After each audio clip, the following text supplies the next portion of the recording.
I forgive. It's a very difficult word, or 2 words. I do changed my life for the better forever. There's a few of you going, yes. I'm all over it. How about thank you? Thank you. I love it too. I was telling a volunteer who had done and has done significant things for us, and I turned to him and I said, I just want to thank you for your and I did it specifically. It wasn't just a generic one. The person turned to me and he said this. He goes, that was all I ever wanted, was just to know that you appreciated it. Just to know you appreciated it. I'm sorry. How about that? Powerful. Humbling at times to say, I was wrong, I hurt you, I'm sorry. I'm sorry. Or, can I help? What can I do? How can I help?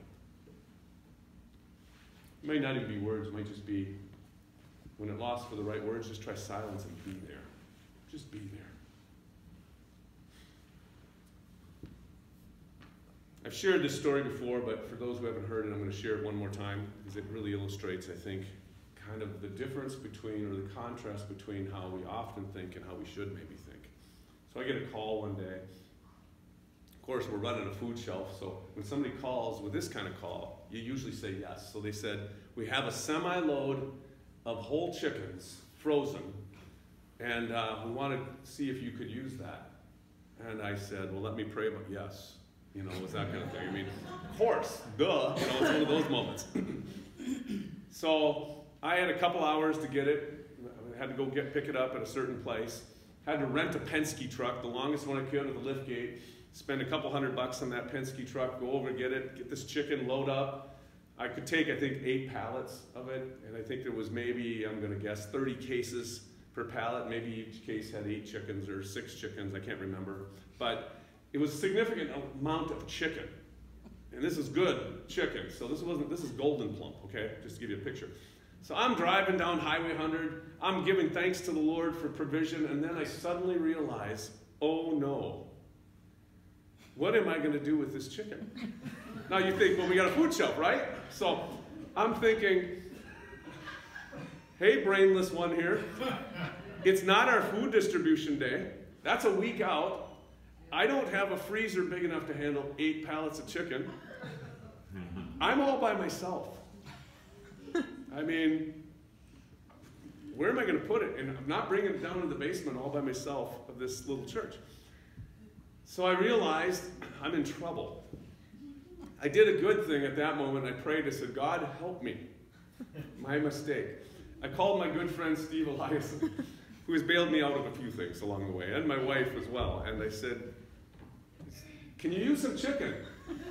Well, of course, he's not even aware of what's going on, but he's like, yeah, I'm sure we could. The missionary community, they always need extra food. I mean, they're missionaries. They don't have a lot of income. They're dedicated to the cause of Christ in the world, but they don't always eat as well as they should. And so he said, yeah, and then I had to work it out with them and to be able to bring it to their print shop where they have a loading dock to unload this. And so I'm just like, thank God I have it off my hands, okay?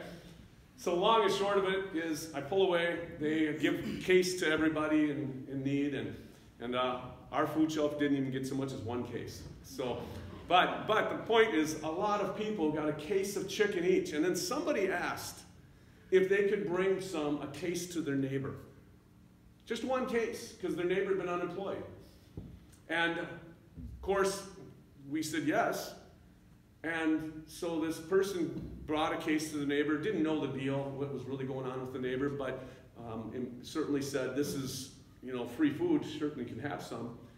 Well, that person came back and shared with Jamie the next day and said, you wouldn't believe this. But my neighbor, I knew they were unemployed, I just didn't know how bad. And they've been unemployed for a long time. And they hadn't eaten even so much as meat in over 30 days.